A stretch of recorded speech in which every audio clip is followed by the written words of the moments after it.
content update. How did they recover the site?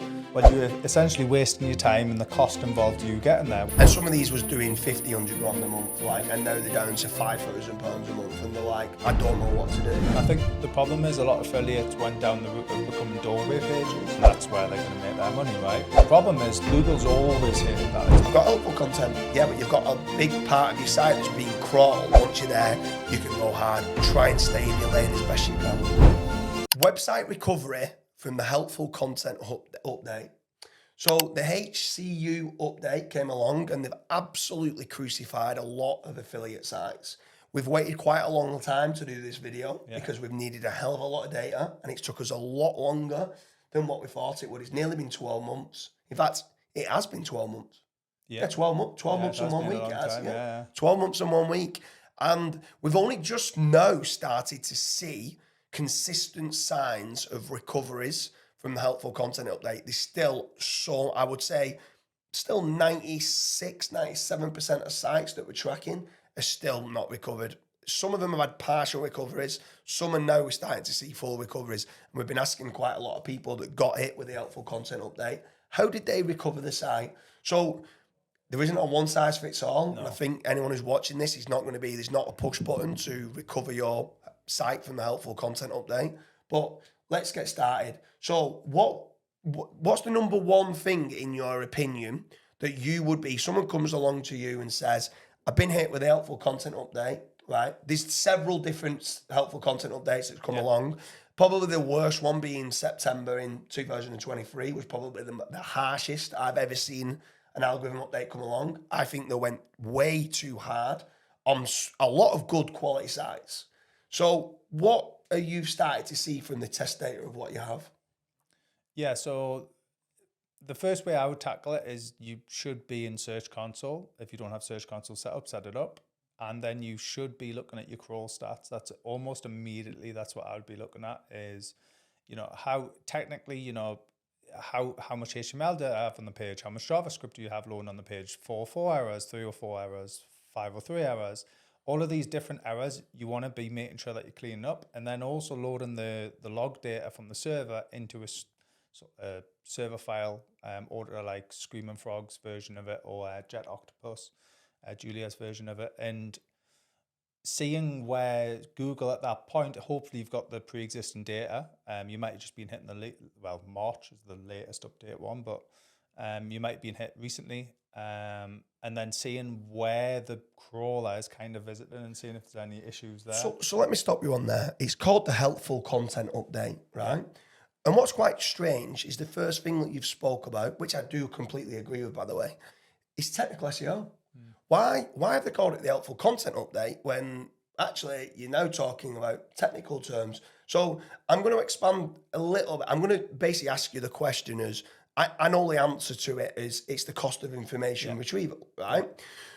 Can you expand a little bit of when you're saying about this, the crawl stats, the 500 errors, the 404 errors, the double 301s, if you're in WordPress, the /1000, the /feed, all these URLs being crawled.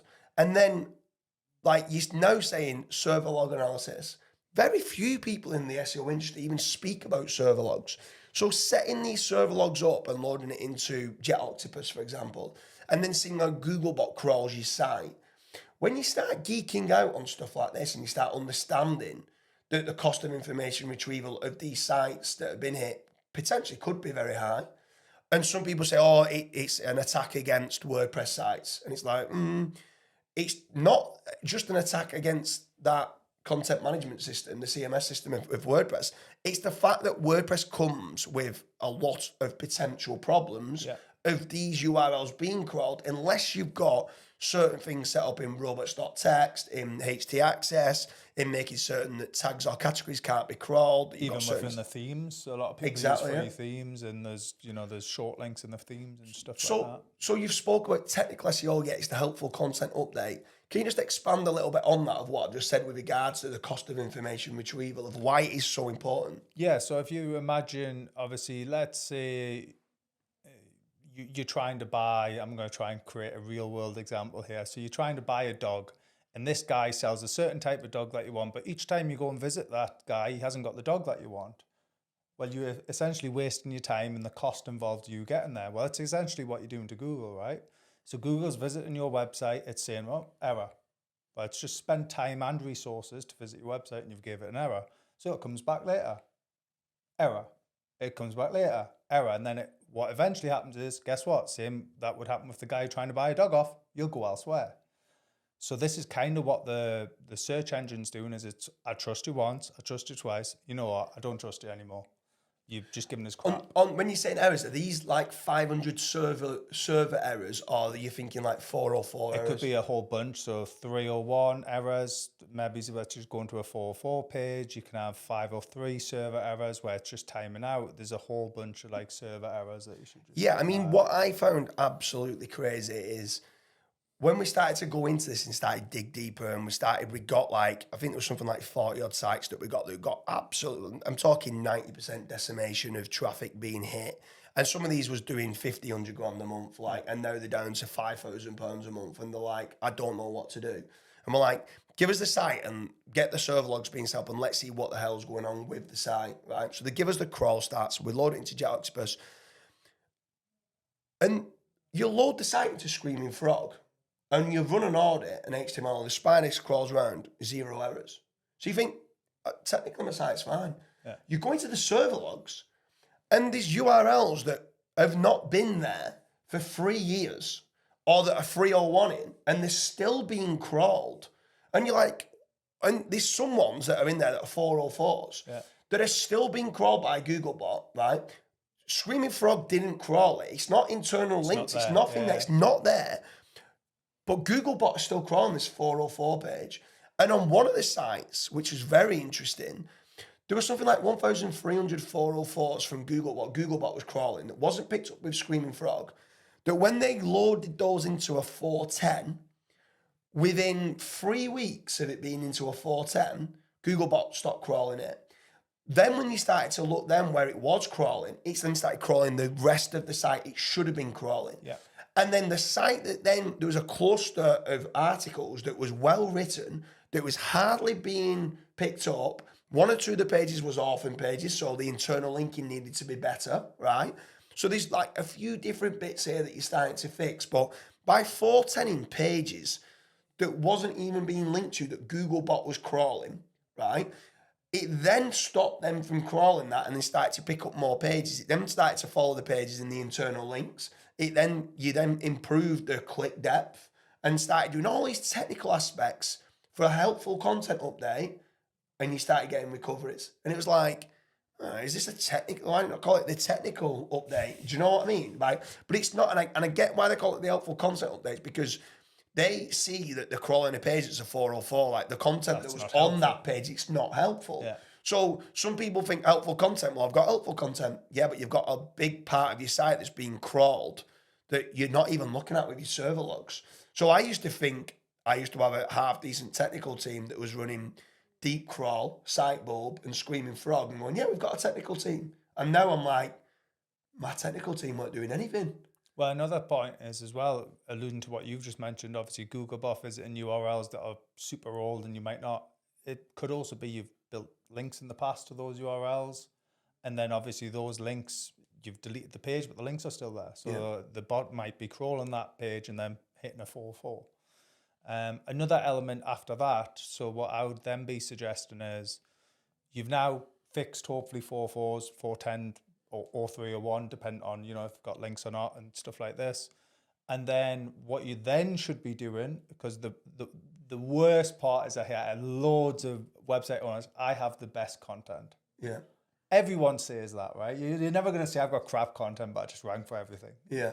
Just a quick one on that. If when I said 410 the pages that are 404 in, if there is some links through to those pages, don't 410 them because you still want the links. Yeah. You then want to 301 them through to a page of the next most relevant page to what that link is being presented with. So don't just go and randomly 410 a load of pages. If it's got links, be 301 into them.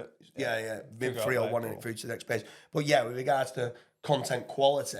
Yeah, so then I would be looking at your content and going, right, does this actually answer the query? 9 times out of 10, I can almost guarantee there's going to be fluff everywhere on that page.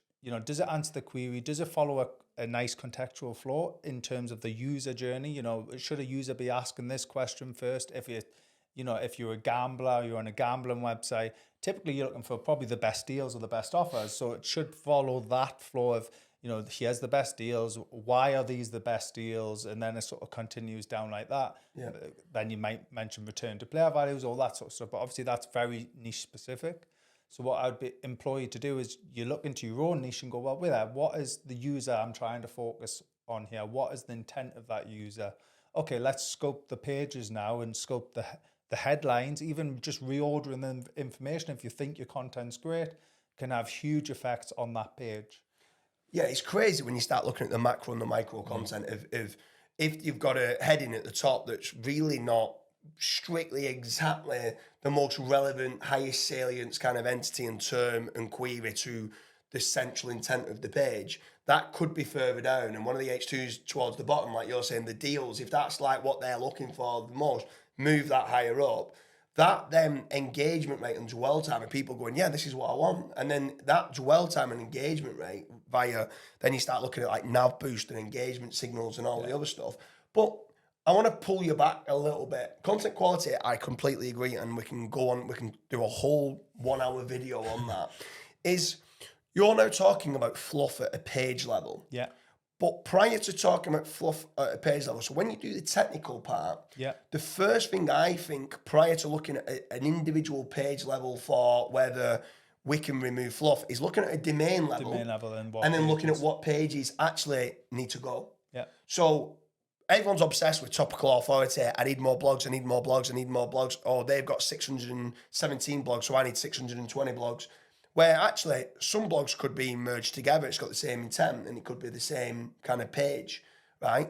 But actually looking through, the first thing I would do is go export all the pages, run it into Screaming Frog, make sure you connect it through to Google Analytics and to Google Search Console. Because I want to see the internal traffic, because what a lot of people do, a lot of people load in Google Search Console, load it into Screaming Frog and go, it's getting no clicks and very few impressions, I'm going to delete that page.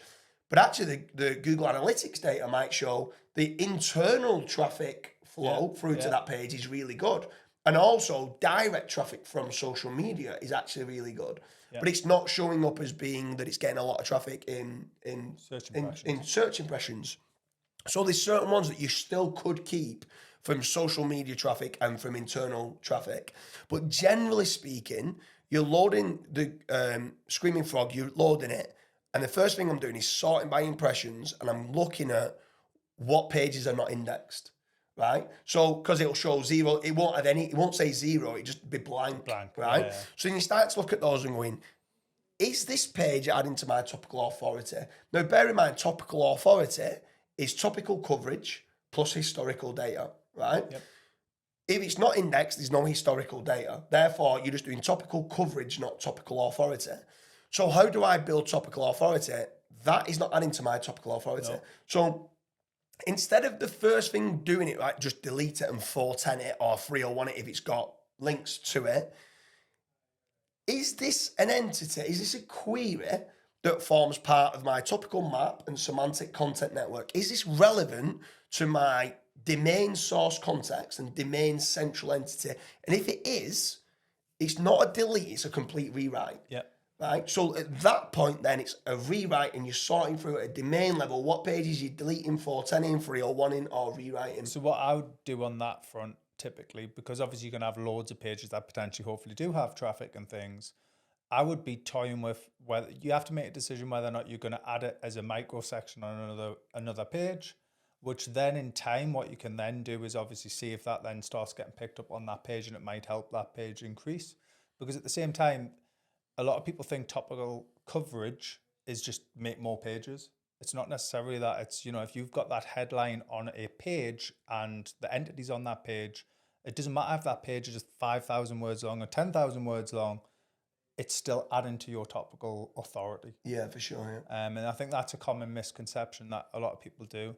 Another thing, a little slant on HCU, I think, as well, is obviously it's all about helpful content or the helpful content update. But what you also have to remember is Google's a search engine, right? And it spends the majority of its money on indexing, crawling, and storing all of your websites.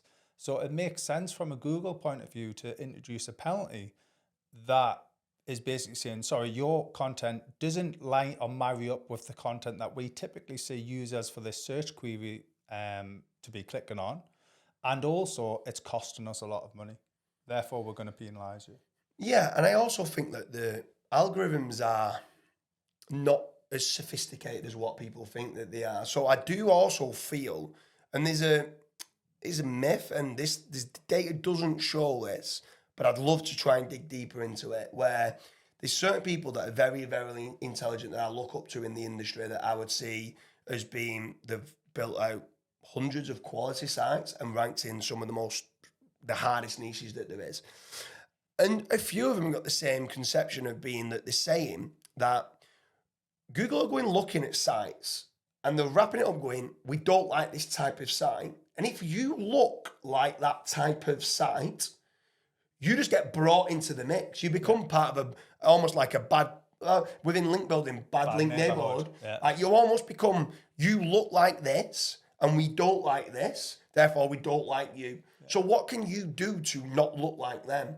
And one of the biggest parts that everyone talks about, and I do think that this is true, but I think there's lots of other things. I think it's about lining up all the ducks in a row. So technically doing everything that we just spoke about, deleting content that's not performing very well. But then on top of it, in a minute, we'll speak about obviously adding more pages that you might be missing in the gaps with regards to your semantic content network and topical maps.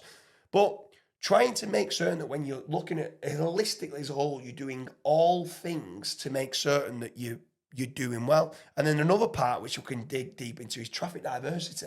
Yeah. Like if you're just reliant on Google traffic and nowhere else is bringing you traffic, whether you've not got like an email list or whether you've not got a good following on Twitter or Pinterest or wherever that it is, getting that traffic diversity seems to have helped people get back. I mean, there's some out there that are saying that they've done recoveries. Again, the data, like correlation doesn't always mean causation. Started to run a lot of Reddit ads and Pinterest ads and other things. And the sites have now started to recover since they've been running ads. Now, and I'm not saying, they're running ads because it's Google ads and it recovers your site. But what I'm saying is the traffic that's coming through is helping them going, I mean, there's quite a lot of impressions here. And whether it's nav boost or whatever people want to call it, dwell time, average pages being visited, whatever it is, trying to get more pages, more dwell time, more traffic through to that site is then seems to be a big factor. I know Kyle Roof mentioned a test that he did once, and it was running Google ads to pages, and he would inherently see an increase in rankings within just a short space of time to those pages. Now, in my head, that would make sense because if you think you're getting the user input straight away, you're getting user metrics very quickly then. So it would make sense that somehow those two algorithms talk to each other and say, well, actually, this content seems to respond really well for this ad. It should probably rank higher. Yeah. That would just make sense. So many people talk about blogging and they go, oh, how many blogs do I need to do a week? And it's just like, well, it depends on the niche. It depends on what you've got at present. And we just spoke about content pruning. So we're talking about deleting pages that are not performing because of the cost of information retrieval. But let's talk about new articles, right? Because should we be writing new articles at the same time as deleting? Should we delete and then start writing?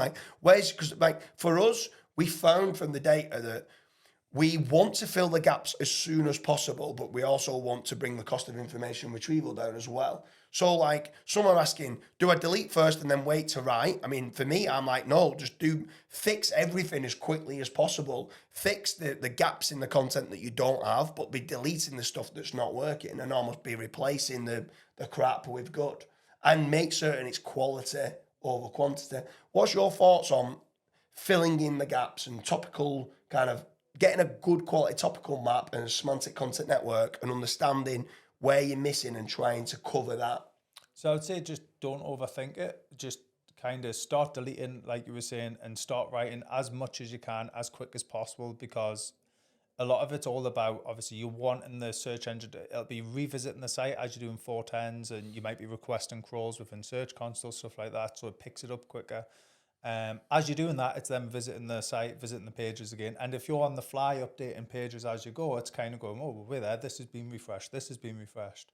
And it's starting to see that sort of, obviously there's a section within the crawl stats which mentions refresh rate and discovery rate. Obviously discovery being new content being discovered, refresh being old content being updated.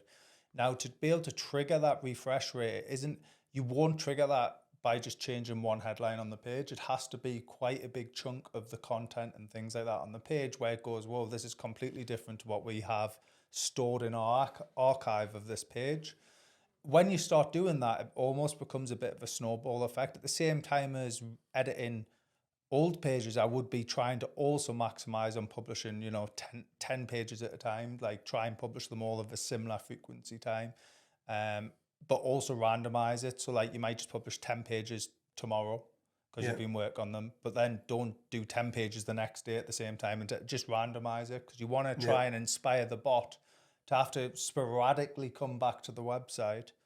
And obviously when you've been hit by HCU, the bot will be visiting your website a hell of a lot less. So you have to be making big changes to encourage it to come back. Yeah, so talking about that, and what I'm going to do is I'm going to rhyme off now a few of these helpful content update kind of projects that people have come back with that shown us results on. I apologize, I'm not going to give the domains, but I'm going to go through these 5 and you tell me which one you think is the most kind of like, well, I think they're all intriguing for how some of them have managed to get it back. So when you then spoke about like big changes, one of them was talking about they redesigned the homepage, right? Yeah. They removed all they had affiliate links on the homepage. They removed all affiliate links off the homepage because then when they started to understand and dig deep of who the user is, how can they send them through to an affiliate link when they don't even know who the person is yet, right? Yeah. So instead of that, what they're trying to do is they put a quiz on the homepage, like a multi-step quiz, but then they also had deep links like, if you're looking for this, go here. If you're looking for that, go here. And they did no affiliate links on the home, and also what it did was deep link down to further pages. Which would have the affiliate. Right?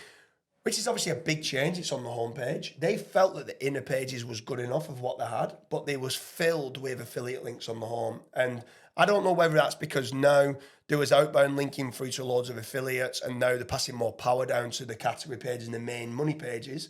But then what was interesting of what he said he did is that it did, so it was a big change on the homepage.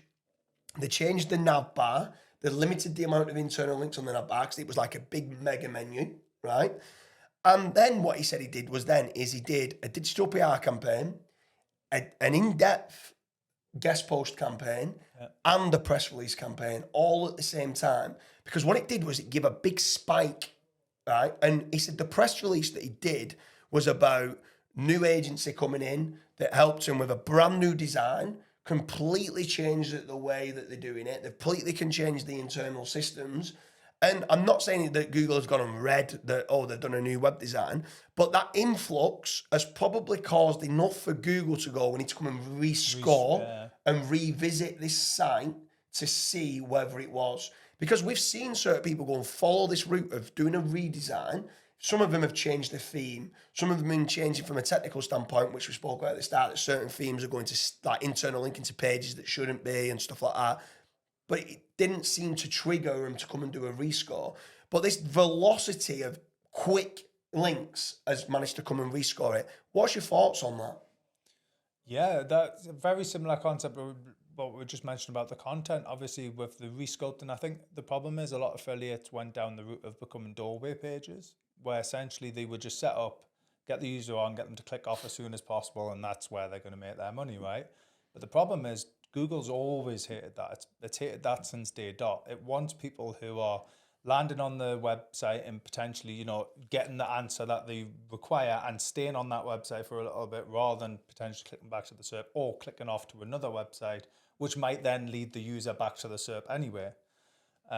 So I think that's fundamental, is affiliates changing their whole stance on, actually offering value to the end user before there's a click through. And I think there was a lot of, a hell of a lot, so many templated designs all around the external, especially in gambling, for instance. You land on the best page and all it is a big table, 100 odd different offers which the reality is the user probably doesn't know what is the best offer. You've just listed them all. Yeah. And they're all linked out either via a hidden 301 or whatever. And you think, oh, that's great. Is it though? Let's think from a user point of view. Whereas now I think if you've then linked them through to this is the offer for Paddy Power, and then you click through and it goes to the Paddy Power page on your site, which mentions for the user context as well, it mentions why you've selected Paddy Power as the best, why it's the best offer, what are the terms of the offer, all of these sort of intricate details before you get into that sort of, right, click through if you want the offer sort of style, is offering more value, it's increasing dwell times, and then it's just having, more pages being visited and stuff exactly. like that. Let's move on to the next one. So the next one is completely away from doing an influx of links. It was the one that we actually mentioned where there was no crawl errors in Screaming Frog, right, but there was lots of 404 errors being crawled via Googlebot, and he did the 410. He just literally improved the internal linking and 410 a load of pages that was not even being crawled according to Screaming Frog, but Googlebot was crawling it. Then had the category section that wasn't really being crawled very often, and some of them was orphan pages. So via the internal linking and then 410ing a load of pages that was being thing, boom. It was mainly the category that wasn't really even being picked up properly. There was index, but there's not really getting any. Probably page rank distribution wasn't very good. Internal linking and 410ing pages via server logs. What's your thoughts on that one? Super important. Obviously, server log's going to tell you exactly how the crawler's in dealing with your website, where it's getting stuck, where to revisit them multiple times. I know a common one that we've just been hit with recently is there's a one called ads.txt. Now, natively, a WordPress site and most websites won't have an ads.txt file, so it's just spamming 404s in your server logs. Now, all you have to do to fix that is create a blank ads.txt, and then it moves on. But all it does is it keeps on revisiting because you should have that page. But actually, all it is, for people who don't know, ads.txt is basically just you saying where you're advertising, essentially, what platforms you're advertising on and things like that. 9 times out of 10, usually it's for AdSense, stuff like this. Media buying, AdSense. Two more. One of them deleted 60% of the content, 60% of the articles. So he had 1,500 sites, 1,500 pages on there, and deleted 60% of the site and seen jumps. So he deleted 60% of his site, did no new links. No, didn't really change. When he's deleting them, if they've got links, he's 301 in them and stuff. If they're not any links, he's 410 in them. Deleted 60% of his site and seen a jump.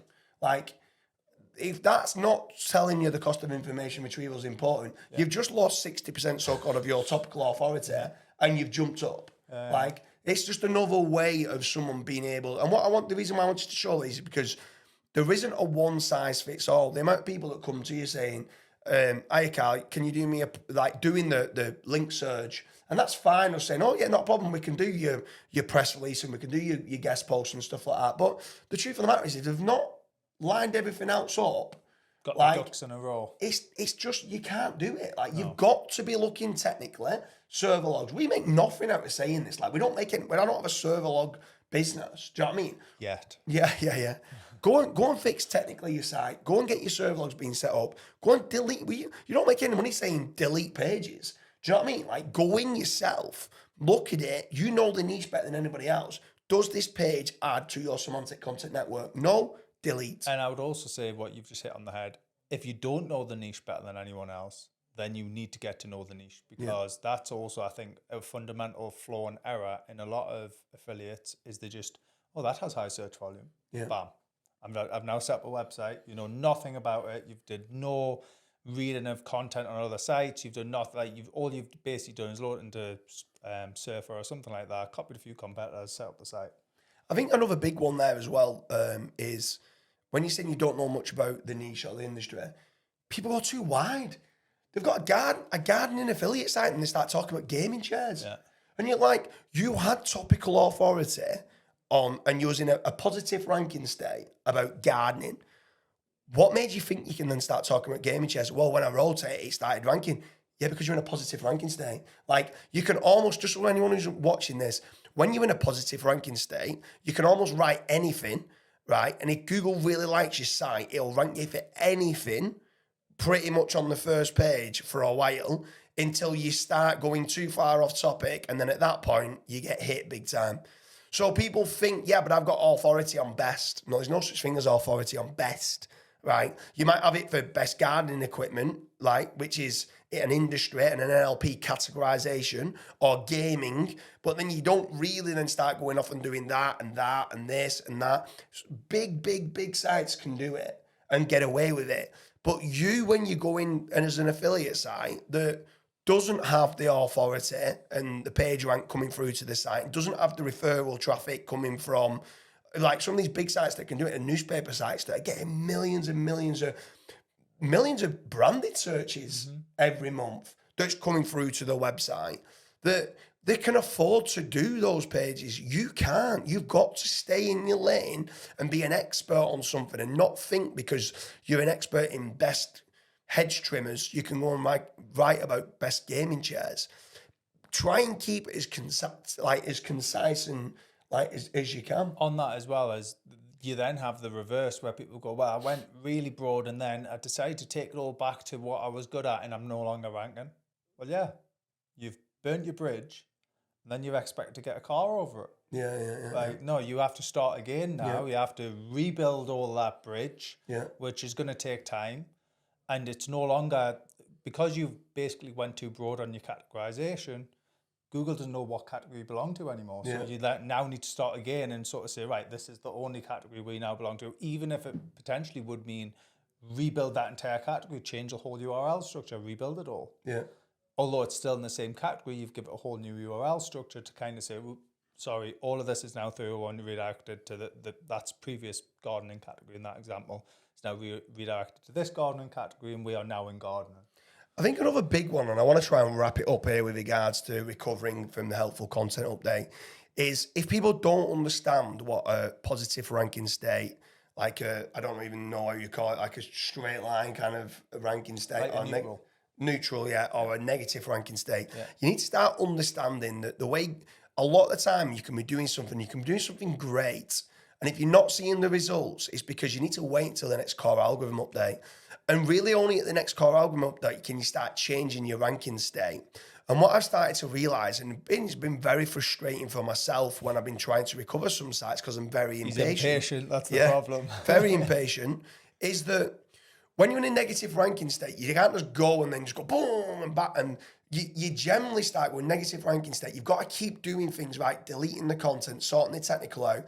And then the next core algorithm update, you might then be able to get back into a neutral ranking state. Then you're in a neutral ranking state and you might be going up slightly, a little bit, nowhere near as much as you'd like, especially for me who's very impatient.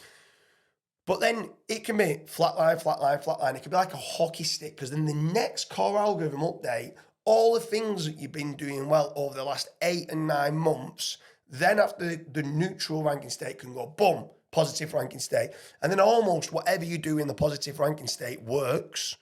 And you can then go broad. I'm not saying to do this, but you can go really broad. But if you go really broad again, you're then probably going to get hit again.